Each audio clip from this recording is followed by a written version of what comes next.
बुजुर्गों से सुना है कि इस दुनिया में इंसान के आने से पहले जिन्नात ने अपना बसेरा बना रखा था। उनकी आबादी इंसानों से कई गुना ज़्यादा है। आज भी हर उस जगह जहाँ इंसान नहीं है वहाँ जिन्नात रहते हैं। जब किसी घर को 40 दिन तक इंसान खाली छोड़ दे तो जिन्नात वहाँ बस जाते हैं। अगर इंसान फिर उस घर में जाकर बसे तो वो जिन्नात उन्हें सताते हैं, जिसके सबब इंसान को कई मुश्किलात का सामना करना पड़ता है। जिन्नात उन लोगों का जीना हराम कर देते हैं ताकि वह घर छोड़कर चले जाए। इसलिए बुज़ुर्ग हमें सलाह देते हैं, जो घर 40 दिनों से ज़्यादा खाली पड़ा है उसमें बसने से पहले 40 दिन वहाँ शाम में चिराग जलाए। ऐसा करने से जिन्नात को इत्तला मिल जाती है कि अब यहाँ इंसान आने वाले हैं। फिर वो अपने लिए दूसरा ठिकाना ढूंढ लेते हैं और वहाँ से निकल जाते हैं। इंसानों की तरह ही जिन्नात भी अल्लाह के मखलूक होते हैं।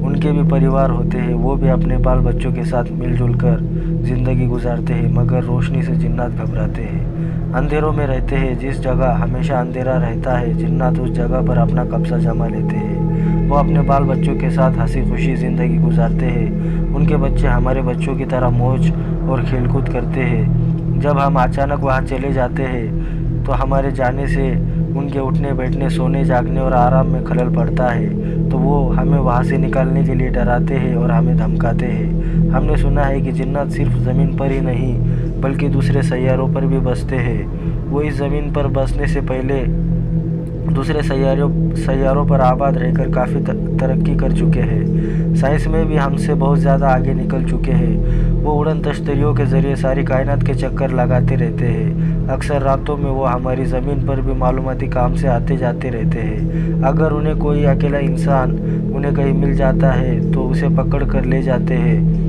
इसलिए बुज़ुर्गों ने हमें हिदायत दी है कि कभी अकेले घरों की छतों पर न सोया करें। अक्सर जिन्नात लोगों को ज़मीन से उठाकर अपने सैयारों पर ले जाते हैं और ले जाकर उनसे ज़मीन के मुताबिक पूछताछ करते हैं और फिर ज़मीन पर छोड़ जाते हैं। मगर जब इंसान ज़मीन पर आते हैं तो उन्हें कुछ याद नहीं रहता। वो बाकी ज़िंदगी बेखुदी में गुजार देते हैं, हमेशा किसी नशे में रहते हैं। पता नहीं उनको क्या हो जाता है, अपने होशो हवास खो चुके होते हैं। इस दुनिया के साइंस ने भी उनके बारे में पता करना शुरू किया, मगर वो हमसे बहुत चालाक मखलूक है। अपना भेद नहीं बताती और वो बहुत ताकतवर है। उनसे दूरी में ही हमारी भलाई है। वैसे अल्लाह बड़ी हिकमत वाला है और हम पर उसकी बड़ी मेहरबानी है। वो उन्हें हमें बेवजह तंग करने से रोके हुए हैं। अल्लाह ताला ने हमको अशरफुल मखलूक़ात का दर्जा दे रखा है। अगर हम अपनी ताकत और अक्ल और हिम्मत से काम लें तो अल्लाह की बनाई हुई सारी मखलूक़ात पर हुकूमत कर सकते हैं। लेकिन शर्त यह है कि हम अल्लाह और उसके रसूल सल्लल्लाहु अलैहि वसल्लम के बताए हुए रास्ते पर ज़िंदगी गुजारें।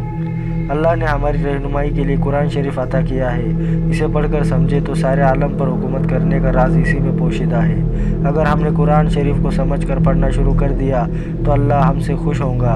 हमें इतनी ताकतों का मालिक बना देगा कि जिन्नात ही नहीं शैतान और उनसे भी ख़तरनाक मखलूक हमसे खौफ खाएंगे।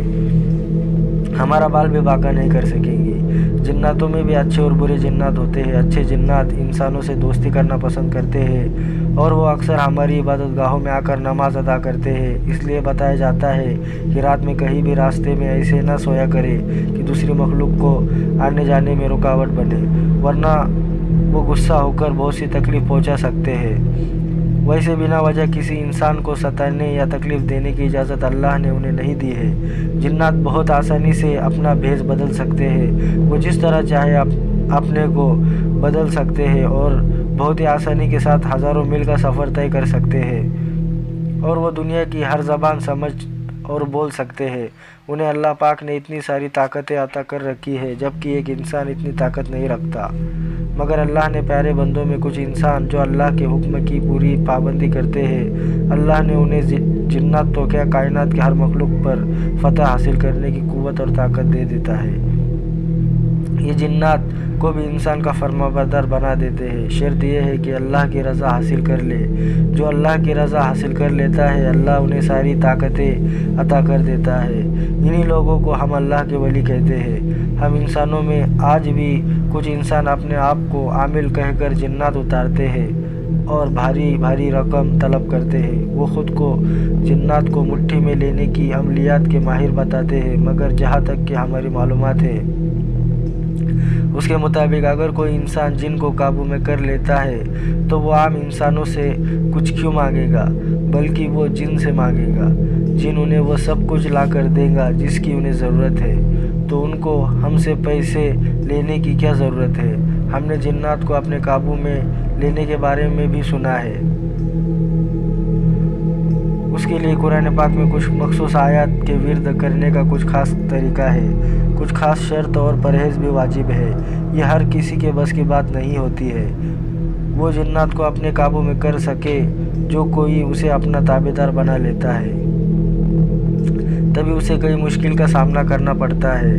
جنات ہر وقت حکم کرو آقا کہتے ہوئے آگے آ جاتا ہے۔ جب کوئی کام عامل کرنے کے لیے حکم دیتا ہے تو وہ لمحہ بھر میں ادھر ادھر ہو کر وہ کام کر کے پھر حاضر ہو جاتا ہے حکم کرو آقا کہتے ہوئے۔ عامل کو سونے اور کھانے پینے نہیں دیتا۔ وہ ہم انسانوں کی طرح وہ بیکار نہیں رہ سکتے، ہمیشہ کچھ نہ کچھ اٹھا کر پٹکتے رہتے ہیں۔ کچھ بزرگوں نے جنات کے ہاتھ راتوں رات مساجد تعمیر کروائی ہے۔ یہ ایسی مخلوق ہے جن کا مزاج ہم سے الگ ہے، وہ ہم سے الگ ہی رہے تو بہتر ہوگا۔ اگر ہم انسان چاہے تو جنات بھی ہم سے خوف کھائیں گے۔ شرط یہ ہے کہ اس انسان کے دل میں خدا کا خوف ہو اور کسی چیز کا لالچ نہ ہو۔ اگر لالچ ہو تو اللہ کی مخلوق کی مفت میں خدمت کرنے کی لالچ ہو، تب جنات بھی اس سے خوف کھائیں گے۔ دوستو، اگر آپ کو یہ جانکاری پسند آئی ہو تو ویڈیو کو ایک لائک کریں اور چینل کو ضرور سبسکرائب کریں۔